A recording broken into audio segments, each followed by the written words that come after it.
Hi hello வணக்கம். யூடியூப்பில் இருக்கிறீங்கண்டா உங்களுக்கு நிச்சயமாக மிஸ்டர் பீஸை தெரியாமல் இருக்காது. யூடியூப்பில் நம்பர் 1 யூடியூபராக இருக்கிறவர் மிஸ்டர் பீஸ். அவர் நாளுக்கு நாள் வித்தியாசமான ப்ரோக்ராம்களை வச்சு நடத்துகிறதுல பேர் போனவர். அவர் குறிப்பாக ஒரு காதல் ஜோடியை வச்சு, அதாவது பிரிஞ்ச காதல் ஜோடியை வச்சு ஒரே வீட்டில் 30 நாளைக்கு 2 பேரும் ஸ்டே பண்ணுற மாதிரி ஒரு ப்ரோக்ராமை கோஆர்டினேட் பண்ணியிருந்தார். இந்த ப்ரோக்ராம் நம்மளோட வாழ்க்கைக்கு மிகவும் முக்கியமான ஒரு படிப்பினையை சொல்லித் தருது.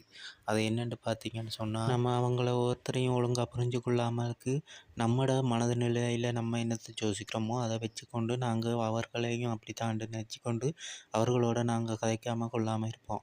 ஆனால் இந்த வீட்டில் 30 நாள் அவங்க இருக்கைக்குள்ள ஒருத்தர் மாறிக்கொண்டு புரிஞ்சு கொண்டு அவங்கவங்க என்ன பிள்ளைகளை விட்டாங்கன்றதை தெரிஞ்சு கொண்டு அவங்க அமர்ந்து பேசி அவங்களோட காதலை திருப்பியும் ஒன்று சேர்ந்து கொண்டாங்க. இது மட்டும் இல்லாமல் அவங்க பணத்தையும் வின் பண்ணி கொண்டு சென்றாங்க.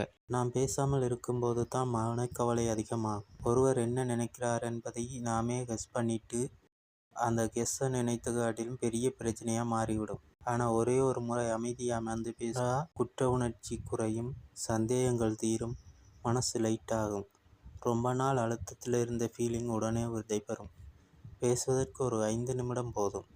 அதை தவிர்த்தால் சிலர் 5 மாதங்கள் கஷ்டப்படுவாங்க. லவ்வில், ஃப்ரெண்ட்ஷிப்பில், ஃபெமிலியில் நம்ம அவாய்ட் பண்ணுற சைலன்ஸ் தான் பிரச்சனையின் முக்கிய காரணம்.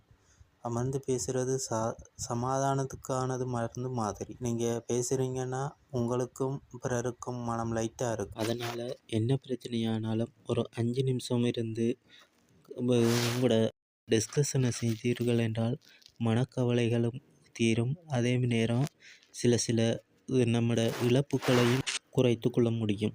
அதனால் அமர்ந்து பேசுங்க. உங்களோட பேசாத நண்பருக்கு இதை ஷேர் பண்ணுங்க.